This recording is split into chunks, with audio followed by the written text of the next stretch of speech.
So, the Super Mario Brothers movie is an animated adaptation of the popular video game series. Now, I'm sure that like the immediate question that everyone is going to be asking with this is this film better than the 1993 live action Super Mario Brothers movie? And the answer almost by like default would be like yes. I mean, it's not going to be much of a shocker to tell everyone that yes, this film is better than the 1993 film. Like unless this animated film was, just an unfocused mess and no one could decide on what it wanted to be, and it just kind of like garbled all the translations of adapting the video game onto the big screen, then yeah, it's pretty much by default this is going to be better. That being said, and this is something that I've been saying, like I said this like 3 years ago when I was talking about video game movies, which is that this is a Mario movie that yeah, Nintendo is being involved with it, but it's also being made by Illumination, which is a studio that's done Despicable Me, Minions, The Secret Life of Pets, The Grinch, and yeah, just a whole lot of meh animated films that haven't really done that much. And honestly, at least to me, they come up more like just like patchworks of good ideas that never culminate into like a great cohesive film. It always just feels like little vignettes and segments that are just kind of like stitched together in a patchwork. And unfortunately, that's what kind of the Super Mario Brothers movie ends up being. It just kind of ends up being the same Illumination formula, but coated in the Nintendo and the Mario glaze, even more so than that.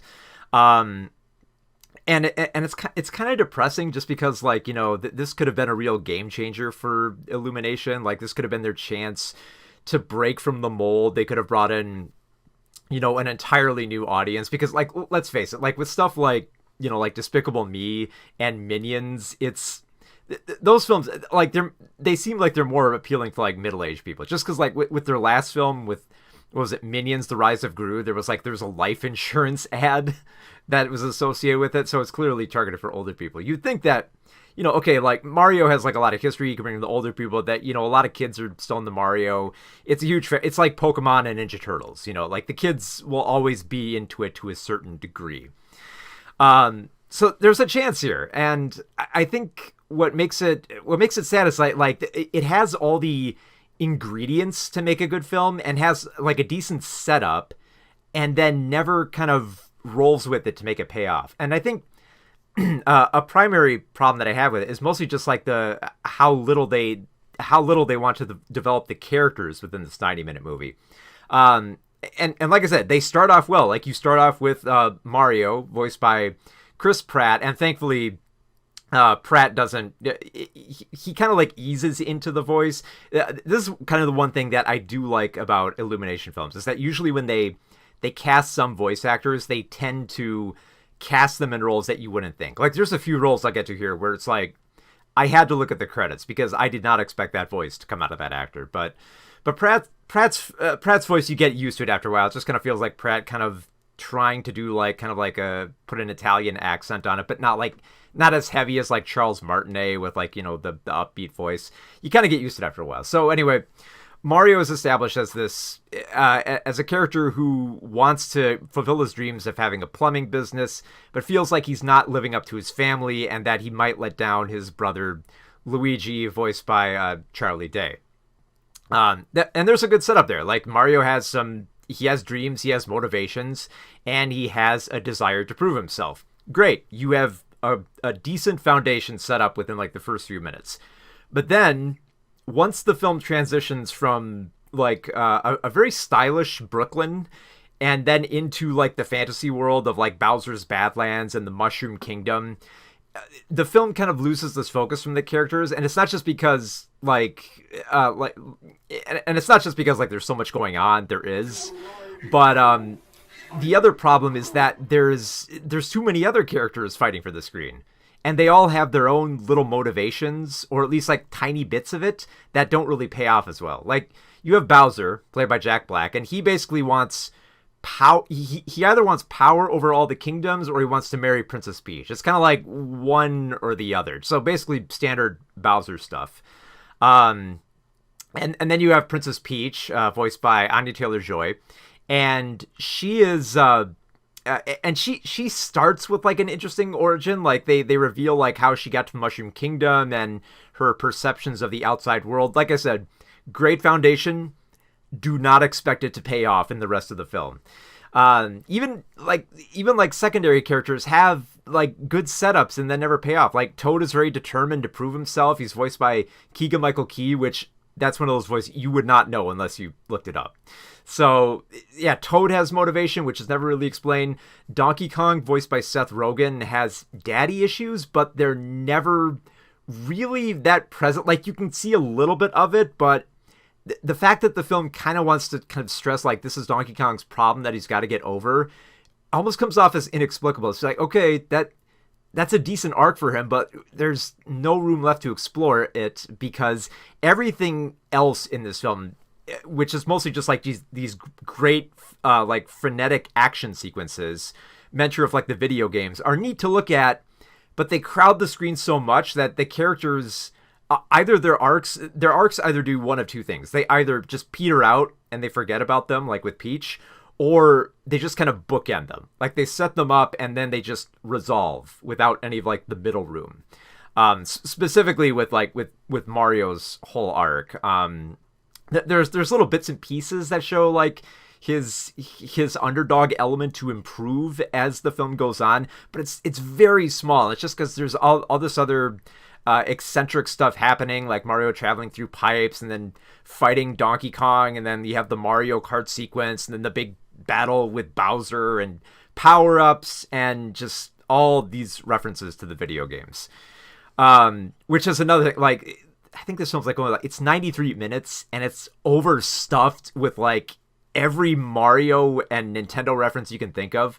Like I think if I remember correctly, within like the first 3 minutes of the film, there's references to like the Super Mario Brothers Super Show cartoon, Wrecking Crew, GameCube, and Charles Martinet's voice within just a few minutes of each other. Just bam, bam, bam. And it keeps going that way throughout. It's just like, here's these characters from the game. Here's this musical score that you remember from the games. Here's this level. Here's like this platforming element. Here's these mechanics you remember from the game. Here's this power up. Here's this little quirk. Here's this side character. Here's, how the mechanics of fire flowers work. And it just keeps going on and on and on to the point where it's just like, you can clearly see like the commercial strings being pulled here, where, to the point where I would say like this film doesn't have as much in common with like the 1993 Super Mario Brothers film as it does with the other Nintendo film, The Wizard, which came a little bit before the Mario Brothers movie. For those who don't remember, The Wizard was a film all about a video game tournament, and it was more or less just an excuse to push Nintendo products like the Power Glove and the upcoming Super Mario Brothers 3. And this film is the animated film feels like it's very much in that same mindset.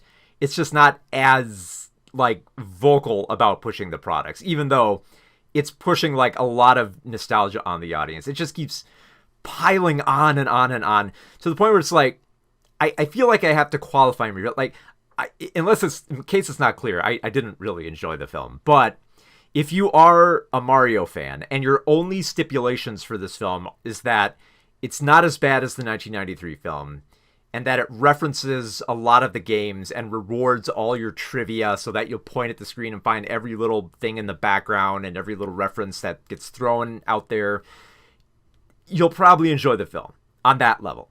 On that level, sure. Like, if that's all that certain Mario fans want out of the film, then they will love it. But if you're hoping that there's going to be like some decent chemistry between the characters and some arcs, which they set up, you're going to be disappointed in this film, especially because, and the thing is, like, I almost feel like the film didn't have to have this kind of writing if they're not going to make it pay off, because I understand that, like, like the whole deal with like the Mario games is that they haven't had much of a plot, and it's more been about like the aesthetic and the spirit of just, like the playfulness of Mario and his colorful worlds. And a little bit of that comes through in the film. It's just the way that it sets up its characters, adds all this stuff. Where it's like, okay, like if you weren't if you're not going to do anything with like the origins of Princess Peach, why even bring it up? And if you're not really gonna develop like the other characters like Toad and Mario and Luigi, you know, why even set them up with like these arcs if they're not gonna pay off all that well? Which is a real downer for this film because like it looks good. I mean, the most positive praise I can say for the film is that it looks amazing. The you know, after like the Sonic movie where they showed his like distant world, they're always just like empty and garish, and there's like nothing all that much going on. And here, like the Mushroom Kingdom, it's got a lot of detail. It's got lots of, you know, the little Toadstool characters running about, little like merchants, all these little in jokes here and there. Like it feels alive. It's got a great color palette. I especially loved the sequences in Bowser's Badlands, which do feel truly terrifying. Like the sequence they introduced it with Luigi, it feels like a horror movie. It's like, that's, in terms of like the tone for like a few scenes, they're great. It's just that, you know, like my similar criticism with the other Illumination movies is that it's still like it's diced up. It's like, okay, here's a neat little scene where you get to take in a cityscape. Here's a little bit of like a horror movie aspect. Here's kind of like a gladiatorial arena sequence, but they never really connect to the point where it's just like it's inexplicable when they get to the next scene. Like when they get to the Mario Kart sequence, it's more or less just like, oh, we're gonna go with go-karts. There's not a whole heavy amount of like rhyme or reason to it. We're just going to the go-kart sequence, which, you know, you've seen the trailers, you know what you're coming for. So the other thing I gotta stress too is like for Nintendo fans who are just coming in to see a Mario film and they're not as familiar with Illumination, they're going to be for a rude surprise. And not just because of the Illumination logo that features like the little yellow minion character who like screams Illumination at the beginning of every film. Because like I get the feeling it's going to be a rude awakening. You're going to get all these Nintendo fans, like these older Nintendo fans in there, and then they're going to realize right when it starts, oh wait, this is Illumination, isn't it? This is the Despicable Me people. And yes, and a lot of their hallmarks are still here. The one thing I gotta mention right away is that the music is a mixed bag, just because the orchestra bits that are scored for having like an orchestral version of like the familiar Mario music from the games, those are all nice to listen to.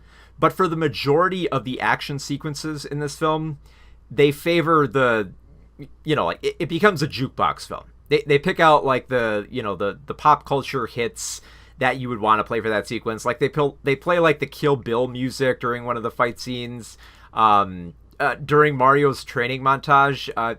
In fact, you know what? For the Mario training montage, I'm gonna leave that up to you. Take a wild guess. Think about what is typically used in montage sequences in films. Take a guess what that song is, and I'll bet you'll be right when you go see this film. So yeah, like, and the thing is, like, that didn't. I don't mind it so much when like a film takes like that jukebox effect when they want to play some popular music, because if you do it well enough, it's fine. You know, I can appreciate a film, you know, trying to weave in a popular song and make it work. Was it the other Illumination films? Sing 2 actually did this pretty well, but it just comes off like, especially when you have such a great score here, it just kind of comes off as like lazy. It's just like, how can we make this sequence more exciting? Well, what if we put in a pop culture song? That way it's more exciting and it's more referential, where like it feels like the adult crowd who's not as familiar with every Mario track will get into this. And it just it becomes so frustrating because there's so much is set up and just it never pays off as well. Like, I kept waiting for like the film to take off with its characters and its chemistry and really get you excited to see Mario save the day and connect with all these characters and flirt with Peach and have an empathetic bond with Donkey Kong. All this great stuff that is set up, and it feels like it's not all there. Like, I get the feeling like this script was probably much longer and gave the characters much more time to be fleshed out and made them and give them like more personality so that they had a better back and forth. And it's just not here. So you're just getting kind of these characters who inexplicably have these issues and just kind of quickly get over them. Like, especially like with Donkey Kong, it's like Donkey Kong gets over his, like, it feels like his issues are not that big with his dad, and yet they are, but it never quite pays off. Also, a word of warning, if you were, like, I know I said that, like, you know, you don't expect to see certain voice actors doing the work that they're kind of doing in this film, especially like Kevin Michael Richardson, who you might know. He's done voices on The Simpsons and Family Guy and American Dad. He usually has like that deep, recognizable voice that you can see in certain characters. And here he's playing Kamek, and I honestly didn't recognize his voice. And I thought that was kind of cool that that Richardson, who usually he's one of those voice actors who takes on so many roles and usually never rises to the top of a feature film. It was nice to see him kind of higher in the supporting cast in this film, especially with how much he gets to do. Fred Armisen, I kind of had to, I kind of guessed that it was Fred Armisen, although like Fred usually kind of blends into his roles. But Seth Rogen, it's just Seth Rogen. It's just Seth Rogen playing Donkey Kong. So I'm going to, word of warning, if you don't like Seth Rogen's laugh, there's a lot of Seth Rogen's laugh in this film. Just to warn you on that. So, so yeah, like, I mean, I mean, like, I know, like, for Nintendo fans who really want a great Mario movie, and especially those who keep looking at video game films and keep thinking that, you know, like, there's a video game curse that that films have got to get over, they're probably going to be really disappointed in this film. But I was just kind of, like, passively disappointed just because, like, it's an Illumination film, and it pretty much did all the stuff I expected Illumination to do with Mario. And it's not so much that it makes a bad movie, it's just that it's a film that plays itself like it feels like, because this was like a cooperation with Nintendo and the creator, like Shigeru Miyamoto, it feels like they're trying to be way too safe with Mario in this film, where it's like where they're trying to have fun with the property but not too much fun, where they point out that much of the absurdity. Like, occasionally there'll be like a character who will say like, oh, this looks silly, or this looks a little dumb, but other than that, everything is just kind of, you know, it feels like walking through someone's house where everything is just covered in plastic and they want to preserve it, and it's like, you know, like watching this movie, it's like, oh, look at these you know, these types of characters, can we do some fun with them? No, those are sacred Nintendo characters. You can't have any fun with them. Don't do anything. And it felt like that throughout, where it's just like, you know, you have like gentle fun with the characters, but you never embrace that much of the absurdity, where it feels like there's this playful nature with the Nintendo brand here. It just, it's far too safe with this material that you're begging for the film to just try something, anything, shake it up a little bit, instead of just giving me these sequences that look good but feel weightless because you're not as invested in the characters beyond just their broad strokes of like characterization, and then just like tapping the celebrity voice actor onto them, which, like I said, like all the ingredients are here. Like the characters look the way they do in the games. They more or less behave kind of the way you would expect them to in the video games. All the references are there, where fans who only pay attention to that will be pleased. But in terms of the whole film coming together as a whole, it's just not there. And as a result, you just end up with just kind of just this good looking, but like lukewarm narrative upon just like nothing but Nintendo citations, to the point where it felt like I was watching The Wizard again, just seeing like a big Nintendo commercial, which is pointing out the brand, trying to have fun with it, but never really taking off with the material. And it just doesn't make a good movie.